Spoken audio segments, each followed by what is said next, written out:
வணக்கம். வாழ்க்கையில் முற்றும் துறக்க வேண்டும் என நினைப்பவர்கள் முழுவதும் துறக்க முடிவதில்லை. ஏன்? ஆனந்தன் கோயில் வாசலில் ஒரு பெட்டிக்கடை வைத்திருந்தார். அவர், எனக்கு ஆசையே இல்லை, பந்தங்களிலிருந்து விடுபட நினைக்கிறேன், இன்னும் அதற்கான வேளை வரவில்லை என்றபடியே இருப்பார். இப்படியே அங்கு வருவோர்களிடம் புலம்பிக் கொண்டே இருப்பார். தான் வாழ்ந்து முடிந்துவிட்டது போல பேசுவார். தான் மலையடிவாரத்திற்கு சென்று மீதி நாட்களை கழிக்கப் போவதாக சொல்வார். ஒருநாள் கோயிலுக்கு வந்த சந்நியாசியிடமும் இதையே சொல்லி புலம்பினார் ஆனந்தன். இதைக் கேட்டதும், நீ சரின்னு சொன்னா இப்பவே உன்னை அழைச்சிக்கிட்டு போயிடுறேன். என்ன சொல்றே என்று கேட்டார் சந்நியாசி. நானும் இதைத்தான் நினைச்சேன். ஆனா வீட்ல விவரம் தெரியாத வயசுல புள்ளைங்க இருக்கறப்ப எப்படி விட்டுட்டு போறதுன்னு தான் ஒரு யோசனை.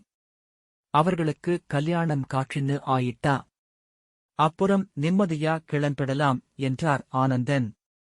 சிரித்தபடியே கிளம்பிச் சென்றார் சந்நியாசி. ஆண்டுகள் ஓடின. ஒரு நாள் கோயிலுக்கு வந்தார் சந்நியாசி. அதே சந்நியாசி, அதே பெட்டிக்கடை, அதே ஆனந்தன்.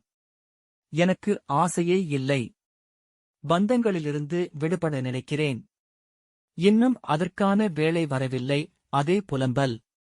சந்நியாசி மெல்ல புன்னகைத்தபடி, சரி, இப்போதாவது புறப்படேன் என்றார். பிள்ளைகளுக்கு கல்யாணம் பண்ணி வச்சுட்டேன். பேரப்பிள்ளைங்களையும் கண்ணாலே பார்த்துட்டா என் கவலையெல்லாம் தீர்ந்திடும் என்றார் ஆனந்தன். சில ஆண்டுகளுக்குப் பிறகு சந்நியாசி வந்தார். எனக்கு ஆசையே இல்லை, பந்தங்களிலிருந்து விடுபட நினைக்கிறேன், இன்னும் அதற்கான வேளை வரவில்லை. வழக்கம்போல் கேட்டது குரல். இப்போதாவது வருகிறாயா? வழக்கம்போல் கேட்டார் சந்நியாசி. கோர்ட்ல கேஸ் இருக்கு, வழக்கு முடிஞ்சிட்டா வந்துடலாம் பதிலுரைத்தார் ஆனந்தன். வழக்கமான புன்னகையுடன் கிளம்பினார் சந்நியாசி. ஆண்டுகள் பல கழிந்தன. மீண்டும் வந்தார் சந்நியாசி. கடையிலிருந்தவரிடம், ஆனந்தன் எங்கே என கேட்டார் சந்நியாசி. சாமி, அவர் எங்க அப்பாதான். எல்லா பந்தங்களையும் விட்டுட்டு உங்க கூட வந்துடணும்னு சொல்லிக்கிட்டே இருந்தாரு. போன வருஷம் ஒரு நாள் நெஞ்சு வலினவரு மருத்துவமனைக்கு போகும் வழியிலேயே இறந்துவிட்டார். அப்பா இந்நேரம் உயிரோட இருந்திருந்தா நிச்சயம் உங்க கூட வந்திருப்பாரு சாமி, கவலையுடன் சொன்னார் ஆனந்தனின் மகன். இதைக் கேட்ட சந்நியாசி, உங்க அப்பா எங்கேயும் போகவில்லை, இங்கதான் இருக்கார். அதோ அங்கே பார், அதென்ன என்றார் சந்நியாசி. அது நாய், இங்கேதான் சுத்திக்கிட்ட இருக்கு என்று பதிலுரைத்தார் ஆனந்தனின் மகன். அதற்கு சந்நியாசி, அதான் உங்க அப்பா. இப்ப பாரு என்றவர் கையைத் தட்டினார். அந்த நாய் வாலாட்டியபடியே ஓடி வந்தது. நாயின் தலையைத் தட்டினார். உடனே அது, எனக்கு ஆசையே இல்லை என பேசத் துவங்கியது. ஆனந்தன், என்னோட வந்துடறியா என்றார் சந்நியாசி.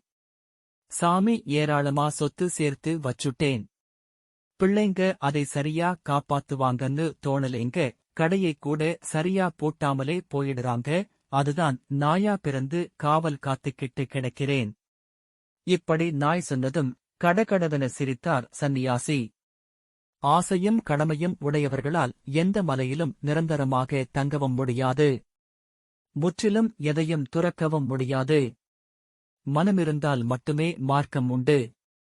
குடும்பத்திற்கும் சமுதாயத்திற்கும் தன் கடமையை செய்தாலே மனம் மகிழ்ச்சியடையும். நம் வாழ்க்கை நம் எண்ணத்தில்தான் உள்ளது. நன்றி, வணக்கம்.